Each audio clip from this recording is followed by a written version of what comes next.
Hello, friends, and welcome to Art, Creativity, and Wellbeing. I am so excited to introduce to you today to bring you a guest, Mike Michalowicz, someone who has had a huge influence on my life. I have this version for the for Hey, the look at that. people. That's It's amazing. the first. It's like the first edition Yeah. of Profit First, and I'm really excited to bring you on the show, Mike, and just kind of share your work with maybe some folks who haven't encountered it before, especially because personal finance or Yeah, business finance, these are things that can be really challenging for creative people a lot of for the time. sure. That's certainly how it was for me. And I'm excited to just for that reason to expose people to Profit First and to have you on the show is a great honor. So welcome, Mike Michalowicz. I am honored to be here, Kate. Thanks for having me. You're very welcome. Um, Boy, where should we get started? I feel like I am really curious to hear sort of from your perspective. Well, you're a great writer and you tell Thank you. stories that are so personal. Thank you. And I think it may be fun to share about the piggy bank, Oh, right? sure. Sure. There's a reason. So that book you're holding there, Kay, is the original. I self-published the book.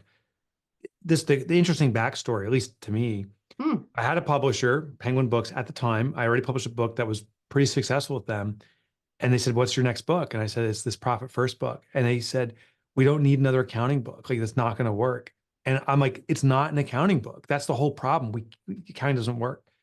And we were two ships passing the night. Could not get that through. So I said, "I'm going to go back to self-publishing." It was interesting after self-publishing that book. Within a year and a half to 2 years, I got a call from Penguin and said, "Oh, we get it now. We see how your book is doing. Would you want to do a revised and expanded version?" I said, "Yeah, because I've learned some more in the last 2 years." And then the current version that's out now is through them. The impetus, what triggered the story is I consider myself to be in the creative space as an author, a writer. I'm not great with numbers. Ironically, I did study that in school, but just not particularly great with it, particularly the accounting. I Hmm. do understand and like math a little bit, but the accounting was credits, debits. It was frustrating. I noticed how I ran my businesses was I would log into my bank account, and if I had money there, I would spend it, and if I didn't, I would panic. Hmm. Well, what happened over time? I lost all my money. I was building a business, and I thought I could sell my way to success, and it wasn't happening. The business was growing, but I was actually losing money. The more I sold, the more obligation I had, and I couldn't manage the business effectively this way. A piggy bank moment is the defining moment for me. It was on February 14th, I'll never forget it, Hmm. of 2008. Hmm. And I had hit rock bottom financially. My accountant called and said, "I can't believe I'm going to say this to you, but you should declare bankruptcy." I decided the only alternative path was to liquidate the few assets we had that could cover my remaining bills of taxes and so forth, our house, some other possessions, cars. I came home and I'd been sadly, but truthfully, lying to my family by omission, always saying, business is good. We're almost there. We're one big client away. Hmm. And tell them the news, we're losing our house. And I remember I was sobbing because I was so ashamed. My wife and three children were there. And as I'm saying this, my daughter, she was 9. She goes, "Daddy, I know we're losing the house." And everyone's crying. She goes, "But can I at least do horseback riding lessons?" Contextually, it was $20 for a group session. These kids would go, 5 or 10 kids for a half hour and or an hour. And she loved, that's her passion.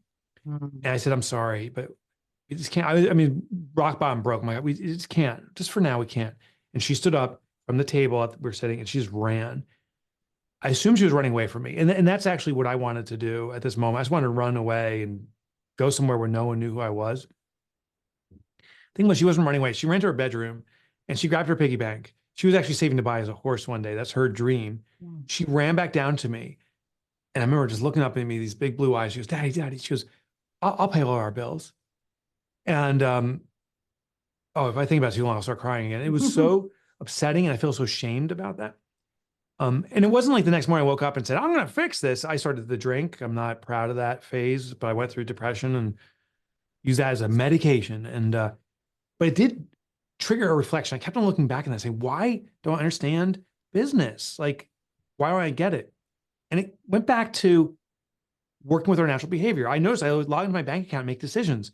So I said, instead of trying to force myself to have an accounting system and manage all these things I don't really care about or will do, what if I build a system around what I already do and make the system work with my natural tendencies of logging into my bank account? And that's how Profit First came about. It's transformed my life. I've been profitable, sustainable for 15 plus years now, 16, 17 years because of that system. And I wrote the book because I think it could serve other entrepreneurs. And it seems it's working. Yeah. I mean, first of all, I just want to say thank you and celebrate you for being so vulnerable. Like, you being able to share a story like that is so inspiring, and helpful, because like it can make, we can feel so ashamed. And I know there's story Yeah. after story in your book of you shared this story that you've just shared here. Yeah. And you also talk about like being at I feel like it was at a Creative Live event, and somebody came up to you afterwards and they were just like, I can't like believe it, how true this all is. And like, it's like you have this wonderful knack for helping people find a place to start or take some heart and feel like you can do it. It's really okay. Yeah. So thank you. That means a lot to hear that. I, it's funny. Some people come up to me and say, I stink at math. I'm not good at accounting. Numbers frustrate me. And I said, there's a word for that. It's in the Webster Dictionary. It's called human. Like, you're a human. And I think what we all have to realize is we're all just humans, and everyone's trying to do their best within of what our experiences are and our backgrounds. And if someone finds a solution that works for them, I think we can share with our fellow humans. That woman you referred to, it was Debbie Horovich. I'll never forget it. And I learned Profit First. I started teaching it. I was at this Creative Live event, which back in the day was the big event. Like, you were on the internet live broadcasting, thousands, tens of thousands. I don't know, there was thousands and thousands of people listening in. And we go on to a break. It's like a TV show. And like 15 minutes, and someone puts powder in your face. You're like, what the hell's going on? Debbie comes up and she goes, I want to try this system. I want to know where I stand. So part of Profit First is doing this quick analysis of where you are today. And it's simple. You don't have to have a balance sheet or a profit and loss statement. You just run the numbers from your head. I think we made 100,000 last year or whatever. And we crunched the numbers. And she just starts rocking back and forth and going, I'm a fool. I'm a fool. And I'm like, why? She's like, I made so many mistakes. I'm like, we have clarity now. And this is a gift. We have an opportunity to move forward. We're not going to make things perfect overnight, but now we know a path forward. Debbie Horovich, I'm very lucky. The industry I'm in as an author, I get to meet people like Debbie, and we became friends. Literally was emailing back and forth just a week or two ago. And Debbie from 10 years ago and Debbie today is radically different. She is financially independent. She bought I think condominium. She has no debt and stuff. And the story isn't like overnight. Like Profit First is not a get rich, save your finances overnight thing. It's a new process. But what worked is it just allows you to work within the framework of your humanity. You don't have to change yourself. You don't have to have extraordinary discipline. Just leverage your habits. And Debbie's one of the case studies of this. I'm just writing down what may end up being the title of our show, of our episode, which is work within the framework of your humanity. Oh, let me work within the framework of humanity. I'll give you, I love that as a title. I'll give you an example of how I discovered this and deploy it just in my personal life. So this is a while back. I used to play sports back in college, and I was, quote unquote athletic. But then after that, there was no routine. I used to be a coach, waking up at 4 a.m. to get to the gym and do the stuff. After that, I had no one to enforce this upon me. And I noticed that I stopped exercising, and I was going down. And I said, you know what? My future health depends on this. I need to exercise regularly. I first tried to use willpower. And sure enough, next morning, wake up, go to the gym. The day after, a little bit sore. I haven't done that in a while. By the third, fourth day, I'm like, I'll skip it again. What I did is I looked for my natural patterns. And what they were was I'd wake up in the morning, go to the bathroom, make a cup of coffee. And it was around then that I start scrolling through the news or whatever and skip the gym. So I said, okay, my pattern is such and such. Can I insert what I call a behavioral intercept? Every morning, the first thing I do is I go to the bathroom every single time. So I said, okay, that is the guaranteed pattern of my behavior. I put my sneakers on top of my toilet seat, which my wife is still she's like, oh, this is the most ridiculous thing because it frustrates her when she has to use the bathroom, but she puts them back there for me. But now the only way I can use the bathroom is by grabbing my sneakers. And within my in my hand, it's enough of a trigger to say, just put them on your feet. And just on your feet is just head over to the gym and just go for a walk or a jog. And that can turn into something bigger. It's resulted in this discipline now. I exercise, I would say, religiously 5 times a week. Wow. But because I have a behavioral intercept. And I believe when it comes to someone's, fiscal fitness, is that we are just one pair of sneakers on a toilet seat away from mastering finances. It's not this overwhelming. You got to know how to lift the weights. You got to have a trainer. You got to. It's none of that stuff. Yeah. Where do you naturally go? Most people go to their bank accounts. Awesome. There's your toilet seat. Now let's insert something. And what we do with Profit First, we insert multiple accounts. So we have money allocated to different purposes, like the envelope system. It is the envelope system. Yeah. Before you spend the money, you know what the money's intended for. Yeah. I think it's really interesting. Our work sounds very similar in some ways. So as a coach, what I notice happens is people like once they get an idea for a behavioral intercept, it Yeah. sparks everything. It makes things so you feel so empowered, right? Yeah. And the other side of that coin. So I mean, just for me personally, so I first got and used your book, probably, boy, we're probably talking 6, 7, 8 years ago, something like that, when I was just starting my business. And I did kind of fall. You talk about this too, so positively. If you fall off the wagon, it's okay. You can always get right back on, right? Yeah. And in COVID, I just stopped. I just stopped doing Yeah.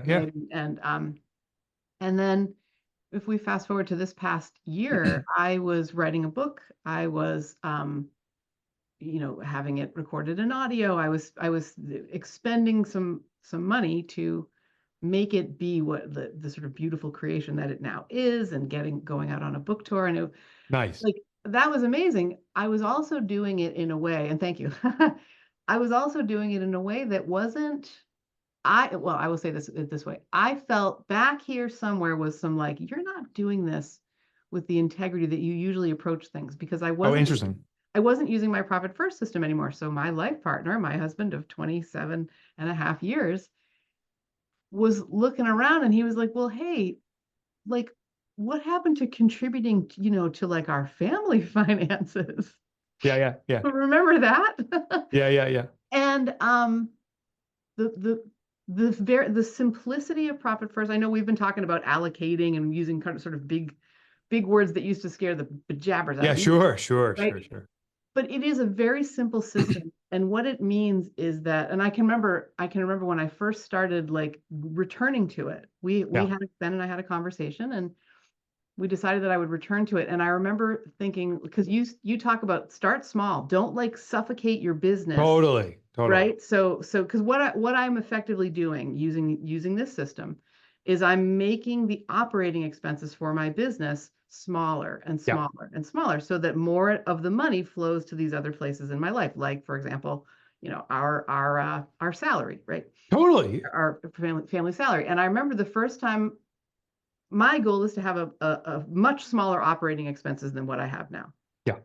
But you get there bit by bit, right? You do. You even talk about a partnership, these two guys who you talk about how they're very smart, because they went with like 2% profit. Yes, Jose and Jorge. Yeah. Yes. Their goal is to get to, I believe it was like 10% profit or something. Yeah. And they're way past that. It's unbelievable what they've done. So I went to my husband and I said, I did it. I did the first distribution in Profit First. And in my mind, I was like, and it's only X amount of money, right? And he was like, no, this is a start. Like, you don't understand. This is amazing. It's a start. And so we're a team again because of this beautiful work of yours, and because what a good husband you got. So the thing I don't talk about in Profit First, and the real secret that I don't necessarily share much, but this is the reason it works, There is a drug, I'm doing air quotes, that we are addicted to, and it's dopamine and serotonin. There's these brain drugs. Mm. It's a reward uh, drug, if you will. Well, what Profit First does is I designed it that we have some repeating, some regularity, some predictability.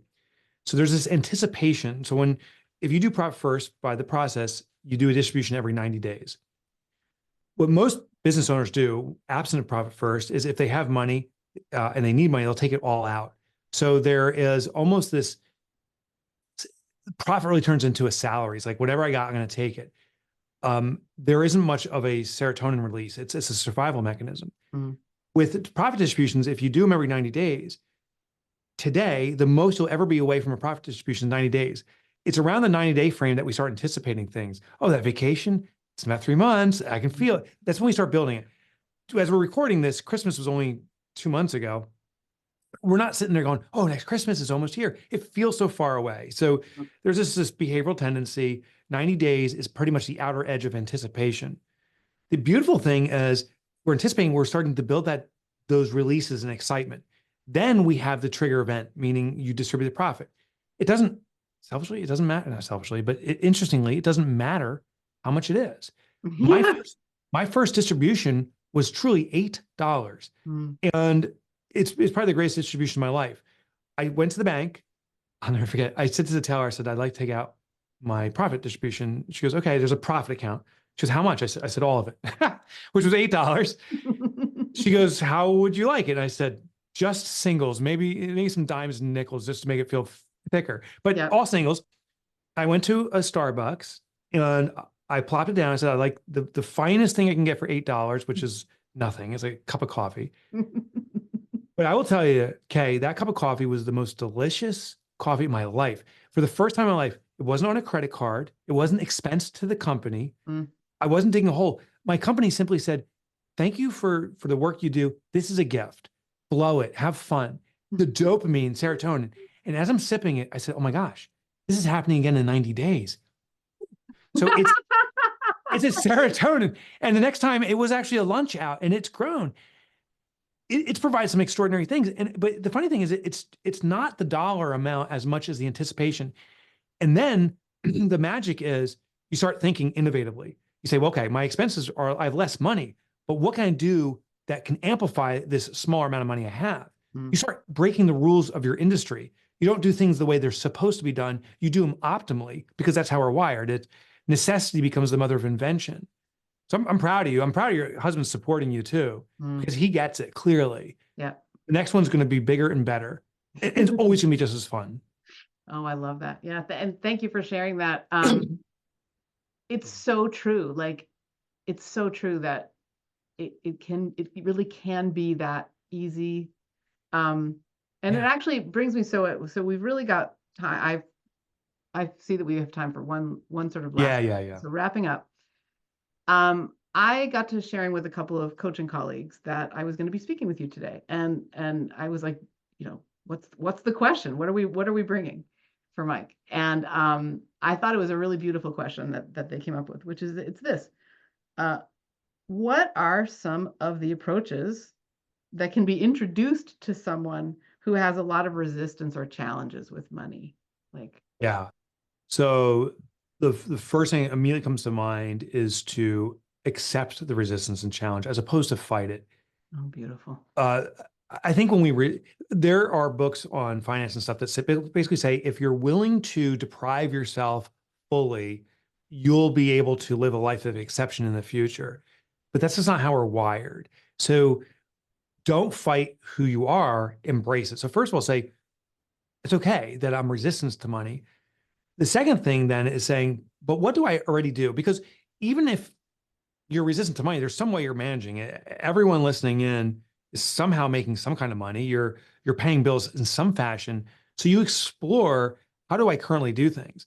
And then the question is, this is the way I'm doing things. This is actually what I'm good at with money. How do I do that at a better level? Profit First is not perfect for everybody. But for folks who do what I do, which I call bank balance accounting, I log into my bank account, and based upon what I see there, I'll take actions in the moment. I don't balance my checkbook. I don't I do have an accounting system, but my accountant looks at it. I don't know how to read a cash flow statement. It confuses me, but I do know how to log in my bank account. Hmm. Then I've amplified the system so that it allows me to work within the confines of who I am. Here's the funny thing. Profit First maybe gets my numbers 80% right. I'm consistently profitable. I never overrun my expenses. I have no debt. It's taken time. I've gotten there. I have none of that. I am stress-free. The biggest thing, I'm stress-free. Hmm. My accountant will say to me two things, and they're contrary. One, his name is Keith. Keith will say, Mike, how come you don't read your P&L and your cash flow statement? Those are so important to your business. And before he finished that sentence, he goes, oh, by the way, you are my most profitable client. You've made more money over time than any client I've ever had in history. How do you do it? It's funny. He just like all of us, is programmed by what we grew up with, what he's excellent, and he's excellent at that, trust me. But I built something around me. So it's driving the results I want. It's just not it's not in the way that others expect. Hmm. So don't worry about the rules that are put out there. Don't color within the lines. Those are just rules set by somebody who said that's what you need to do. Hmm. Find the way you like to color and use your own palette. That's my suggestion. That's brilliant. I just remembered to not drop an F-bomb on a show. Oh, that would have been awesome. Typically doesn't have a lot of F-bombs. The KF bomb show. I love it. Well, thank you. Thanks. Boy, talk about a quick half hour. It's really, really been wonderful to have you on the show. Folks listening, you can find Mike at mikemotorbike.com, which is just the best name for a website ever. My only PG nickname ever. It's Most of them have F-bombs in them. That's why I can't say them. I used to get people would say lock the door was Oh, yeah, there you go. Yeah. And I'd be like, oh, okay, whatever. So Mike Motorbike feels very similar. And so super quick, there is a new avenue that you're pursuing, and it's in personal finance, you said. So yeah. So I've been an entrepreneur author my entire life, and I love it, and I will always be there. And I found that business owners who are managing their finances well in business but aren't doing it at home, the business becomes a sugar business. Our sugar mama, and we start siphoning off of it. Likewise, if you're doing well at home financially, but struggling in the business, we start to siphon off that. There needs to be this equilibrium in financial acuity on both levels. So I translated Profit First, and it is translated. It's different, but I translated Profit First to personal finance. The book's coming out in 2026. I actually just submitted the rough manuscript. I can't share the title yet because it's not committed to yet, but within the next few months, I'll know it. Amazing. I'm really excited about this. I think this is the necessary balance. Yeah. Oh, congratulations. I'm excited too. Thanks, Kay. Perhaps we can have you back on when. Oh, I'd be honored. That would be really fun. I'd be honored. All right. Thank you very much, Mike. It's been great to see you. Everyone, thank you for listening, and we will see you next time.